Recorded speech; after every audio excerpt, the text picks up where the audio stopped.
Well, we are T-minus 3 days until July 4th, and that means Independence Day, that means parades, fireworks, picnics, and we're just really pleased to have Dan Nitzan, Palo Alto resident, and pyrotechnics guru with us. You are the one who organizes and executes the shoreline fireworks every year, and have been doing that since 1984, so thanks for being here. Thank you. It's a pleasure and a privilege. We're here to talk about kind of the science behind fireworks and some of the particulars about how the show comes together every year. I know it's a lot of work, and it's fantastic for the viewers, but what exactly goes on behind the scenes? And that's what we're here to talk about. Great. First of all. Happy to help with that. So what we see in the sky, beautiful, sparkling blossoms and booms, maybe you could just start by telling us what exactly are we seeing? What scientifically, what were the materials of what we're seeing? Sure. So the basic origin of fireworks is black powder, invented by the Chinese about, 1,000 years ago. And black powder allows rapid expansion without the use of oxygen from the air. So by doing it that way, one can get these rapid disintegration of these objects. Combined with black powder, we use metal salts. And anybody who's had a high school chemistry class is familiar with how different salts will glow different colors. So you might have orange might be sodium, strontium is red, that sort of thing. Brings us back to high school chemistry. That's right. We also use metal flakes. So iron is gold, and magnesium is white, so you can get these sort of sparkly effects in addition to the raw colors. Yeah. And there's also shapes and patterns that you do. I love the smiley face. That's probably one of the most popular ones. Yeah, yeah. And the little curly to spiral corkscrews Right. that come out. Can you show us exactly what a shell looks like and Sure. why you just happen to have one? Here, catch. So what are we looking at here? This happens to be a 5-inch shell, and it's actually empty. I'm not bringing real product into the studio today. But it consists of several parts. It consists of the shell itself, made out of paper mache on the outside, a bursting charge in the center, and the stars, that's what we call them, all around that. So here's a cutaway view. I don't know if you can see this.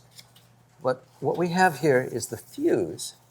And this fuse has a piece of string dusted in black powder, gunpowder. And it burns at several inches per second.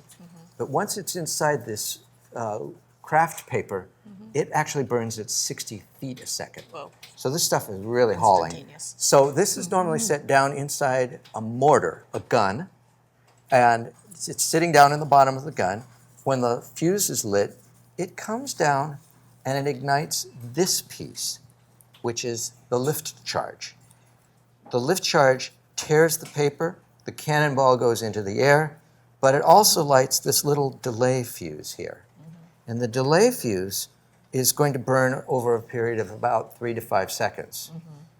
So once the cannonball is high in the sky, it's going to get to the very center where the bursting charge is, a second charge.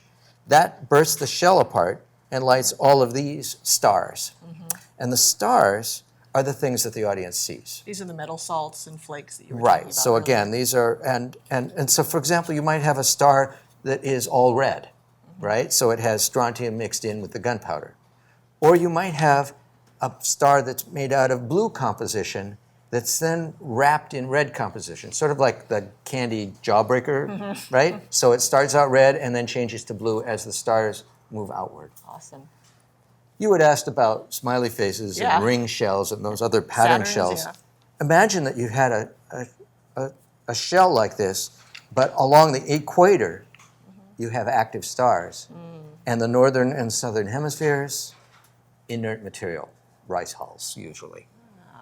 And now you get this ring that bursts out. So one of the later developments in in the development of interesting shells are these pattern shells. So we now have smiley faces and cubes and Saturn shells and triple ring shells, that sort of thing. So and they keep developing those, don't they? oh yeah, all the time. You know, it's art. Yeah.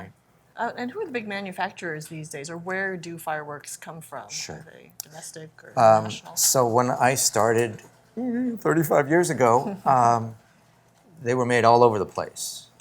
China, Taiwan, Japan, Canada, England, Germany, Italy, Mexico, and slowly over the years, there's now one province in China that Really? makes pretty much all the shells. Oh my goodness. So, and it's their export. That's what they do. Now, we also have something, in the United States, the rocket's red glare, but we don't really have rockets, do we, for fireworks displays? Generally not, and there's an important reason for that. When you have a rocket, it has constant propulsion.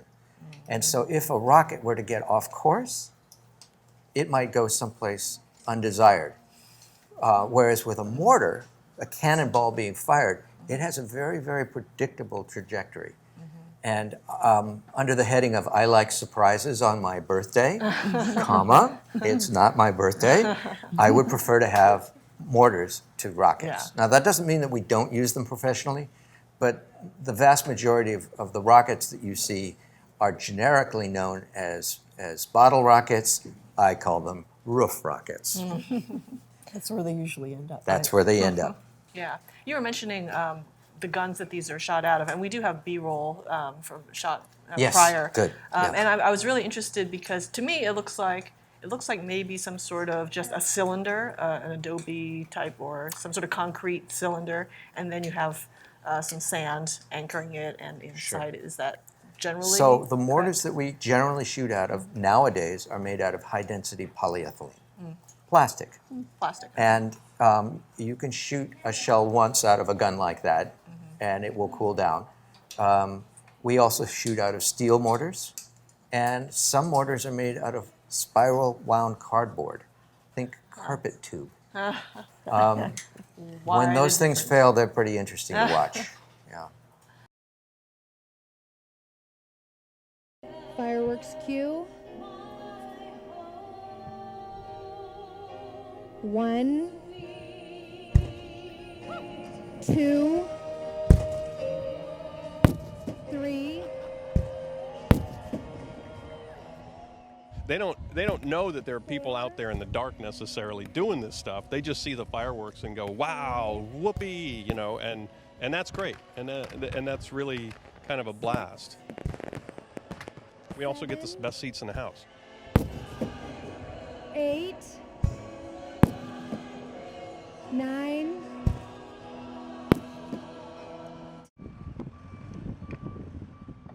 I've been doing this for about 30 years. My name is Jeffrey Hoover, and I am a member of the pyrotechnic crew for Pyro Spectaculars. What we do is we show up at Shoreline, where we've been doing this for quite a number of years.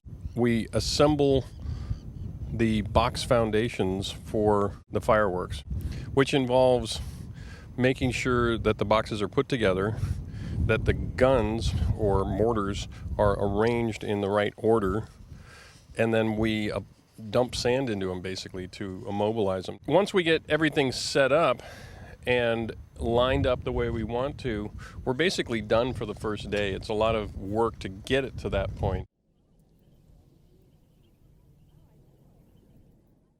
We get out all the product, we sort the product according to the kind of shell it is, and the size is kind of secondary at that point. We want to make sure that when we want blue in the sky, we get blue in the sky. And then we begin to wire each of the shells. We're dropping the shells down into the mortars and wiring them up to the serial line in the firing strip. I've always been involved with backstage theater, and so the extension to fireworks just seemed like a natural progression.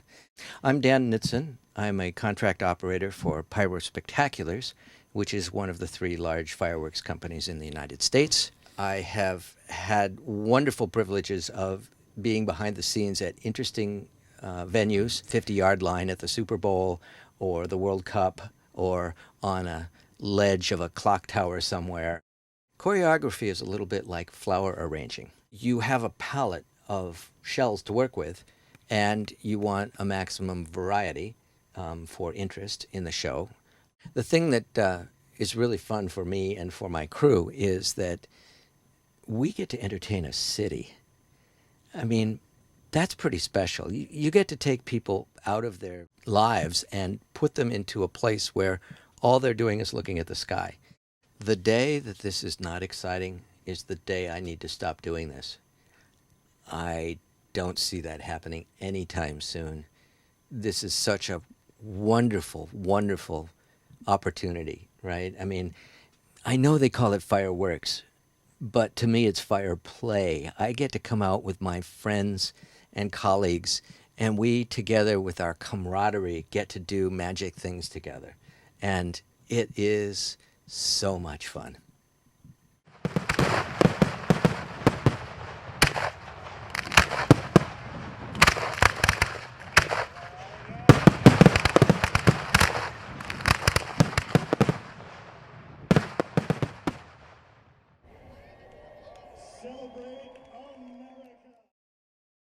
How many pounds or of fireworks do you use in a typical fireworks display for 4th of July? That varies tremendously, but it's in the hundreds of pounds.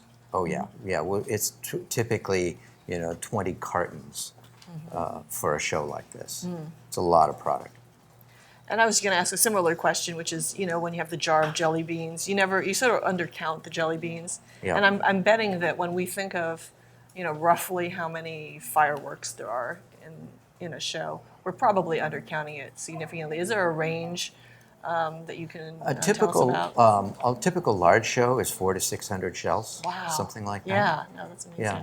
Everyone hand wired. And you're talking large, like Shoreline is a large. Those considered kinds of large. shows, yeah. A little high school homecoming might be less than 100 shells. So when you're out there, is there somebody out there like with a little, barbecue lighter lighting these things off? I mean, how do you? I just have a good visual on that. There are actually 3 ways to ignite a fireworks shell. There's the old-fashioned way, affectionately known as a hand job, where you run around with a road flare and you light these things. You have eye protection, hearing protection, welding gloves, the whole game. That's one way. Good for small shows, exhilarating for the fireworks people. The second way is what we sometimes call a nail board. And a nail board is basically lots of 25 pair telephone wire running out to long wooden strips with lots of spring-loaded contacts on them. And those spring-loaded contacts, a little bit like what you might find on the back of a speaker, right? So you can stick little wires in there. So the electric igniters that are used to actually light the shells, instead of having a fuse like this, you actually have an electric match inside that sets it off. And so that system is extremely reliable. You have a battery back at your control board, and you can see that on the presentation. You'll see the firing of that. Humans are actually firing each cue, and you get precise control. The third way to do it is with a computer and a local area network. And that stuff works very, very well. Very precise. I, as the operator, all I have to do is hold on to what's called the dead man switch, right? If I let go of the switch, the show stops. But the computer runs everything, and it stays synchronized with the music. Now, as with computers in a hostile environment, there are risks that some piece of computer equipment might fail. And I always have a hot standby, a spare computer sitting there in case the main one fails. On the 4th of July, there's an acute shortage of that equipment. And so you will find barges in the San Francisco Bay having those. New York Harbor will have those. But most of the other shows, they're the nail board style. Yeah. And that gives us, again, great control. Now, you had asked about launching, about the firing of them. the San Francisco Symphony selects their music. They email that music to me. I do audio editing, and I decide a storyboard for the show.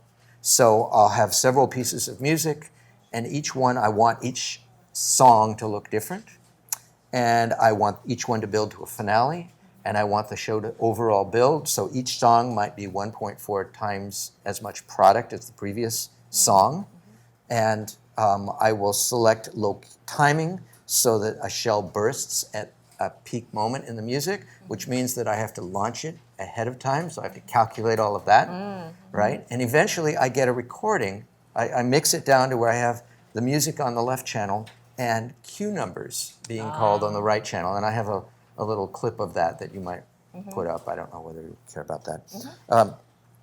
And that gives the symphony a recording that they can go and copy onto the conductor's score, or I should say, a copy of the conductor's score.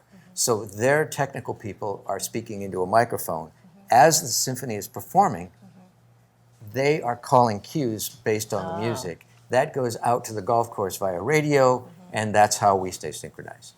We want the songs to start and stop at the beginnings and the ends of each piece of music. It looks better that way. Yeah. The other thing that we will be looking for is, you don't know how long this show is. That's The true. audience doesn't know. And I know that the audience doesn't know, We which always means hope it's not the end song. I'm going to have a really fun time playing with your heads. Count on that. Yeah. That's great. Fake endings, you're going to fake us out. False finales. Yes. Yeah. Well, you were just talking about the music, so Yeah. you get that ahead of time. This is Right. how far ahead of time do you start working on It depends. A month is good. and then your crew, when do they get So my into crew action? will start working on site Sunday morning. And Sunday is the day that we set all the guns in position. Monday is the day that we bring the product out to the site. So that's a really different situation. When we have live product on site, there are lots of very, very careful procedures that we use. Again, I like surprises on my birthday. Well, on your birthday. But when you're moving them, it must entail a lot of regulation and that type of thing too. There are processes and procedures. You don't drag them. You don't open boxes inside the truck. You make sure that should anything ever go wrong, that anybody who's handling has a clear shot to get out of there. There have been some case studies of where somebody parks the truck and blocks their own exit, and then something goes wrong. We don't have things go wrong here, basically. So my mind just flashed to, you were talking about safety, to a San Diego show a couple of years ago. I think something didn't happen right on that So one. there are a lot of ways to do this wrong. Yeah. But we have lots of controls in place to prevent that. So for example, we have a dead man switch. Well, if you disable the dead man switch by wrapping a rubber band around it, Is that what it's happened? not going to help. If you don't run a dry run ahead of time to make sure that the computer is actually loaded the right software, that's a good process to have. Right. If you have a technology problem where your different banks of shells all have the same address, then when you fire queues 1 through 50 and all of them are set at queue 1 through 50, you're going to get in 30 seconds the entire show going off. Everything. And if you go and play back the recording of that show, you will see it didn't all go off in one queue. It took about 30 seconds, and there were queue after queue after queue, all this stuff firing. So you have to work at it to get this wrong. Are there other things that can go wrong? Sure. The worst thing is audience getting too close to the dangerous materials. That's really our biggest job. We're tasked with putting pretty lights in the sky, but we're not allowed to hurt people. So we go very much out of our way to make sure that the area is secure and that procedures are followed.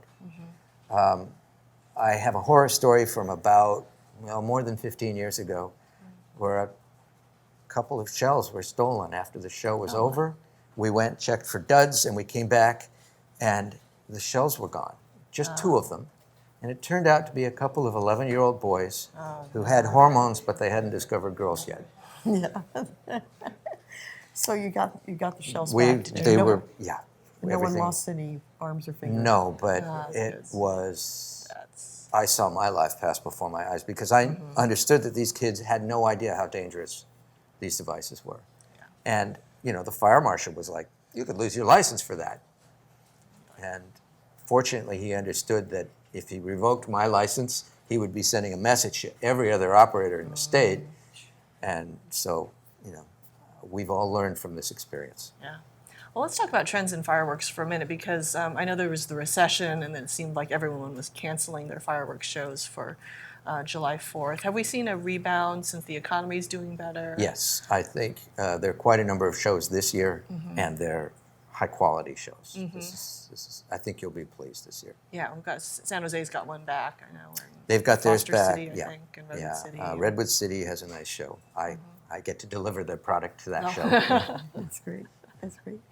Is there a particular spot that you think has been the most unusual? What's kind of like the most unusual place you've ever shot fireworks off from? How about the top of the Golden Gate Bridge? Yeah. How did you That's manage pretty to do unusual. that? Because That was the you couldn't bring 75th. Well, I got to work on both the 50th and the 75th. Okay. because you couldn't bring all that sand in there, right? No, So- no, but these are special products. They're specially designed for that show.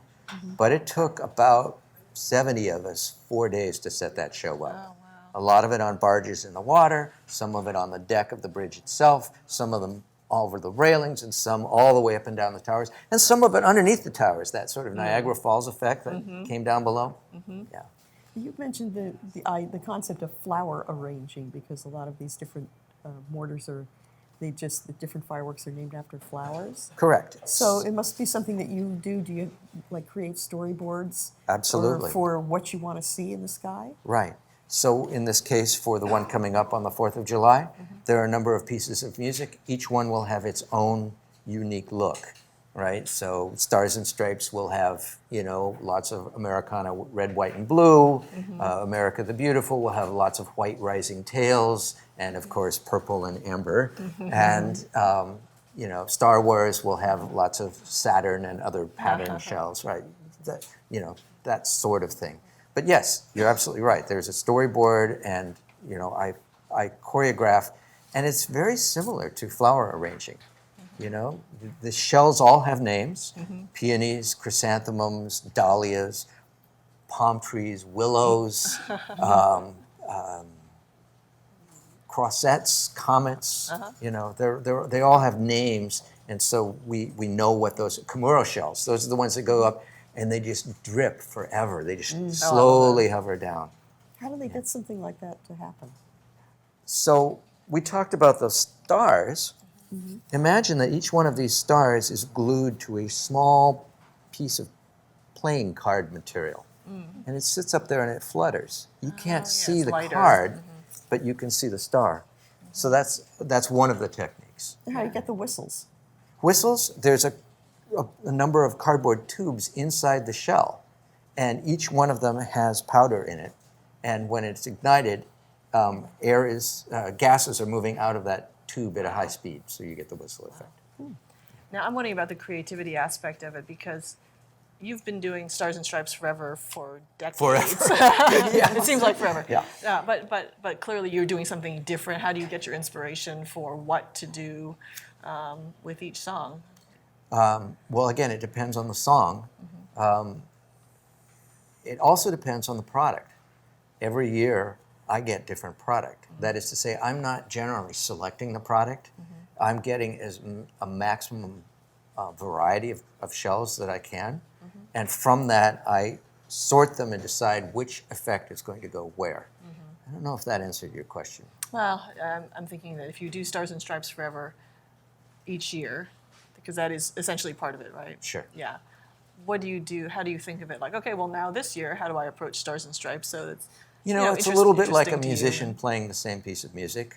You try a little variation here, see how it works. Try a little variation there. Yeah. Recognize that the human memory for fireworks from year to year, Yeah. people don't actually remember. So it's all new to them. You know, we all have Alzheimer's when it comes to remembering Right. what last year's show was. What are some of the things that you've done in your career in terms of, with the fireworks? Have you done other types of presentations besides just shooting them up in the air for, like, you do weddings, you do funerals? What kind of things do you do in that way? Sure. I think the most unusual one might be scattering of ashes, human remains, at sea. Wow. I've done a number of those where the family's on the beach and we're out in a boat launching human remains. And way to go out. along with lots of colors. It looks like a regular fireworks show. The family knows that their loved ones is in each show. That's incredible. Yeah. That happens often? You know, I have a feeling if more people knew about it, they'd think that that's a go out with a bang. Yeah, exactly. But then there's some, really fun big shows that I've had the great privilege. I mean, having to stand on the grass of the 50-yard line during the Super Bowl, that's a memorable experience. It's a World Cup, and some of these other big, these big international events. Yeah. Do you have to deal with fog a lot? And what do you do in those, We call that the F word. San Francisco often is fogged in. Right. And there's nothing more entertaining than watching dazzling red fog, stunning white fog, gorgeous blue fog, with the bottoms of the shells, leaking out underneath. Yeah. So there is a height, let's say a limitation. You can't go too low, right? So when you do have like a low fog ceiling, or we're just going to have, pardon the pun, a dud. So the for problem with show. that is that the shells come from the manufacturer with their lift charges. And legally, I'm not allowed to edit those, right? I can't open them up and remove lift charge. Some operators have angled their guns. If they're on a barge, they can shoot them a little bit. But what is really required is the careful use of the correct product. So if we know that we're going to have fog, we might have a lot more low-level product, right? Things that happen, Roman candles, things that bounce across the water, things that are actually in the water. There are other effects, set pieces, right? That sort of thing. Yeah. Speaking of low-lying and low-flying things, hopefully this is a question that you're able to answer. Okay. Drones, do you have any problem with drones flying around, buzzing around your site, your shows? A drone will not interfere with the operation of the fireworks.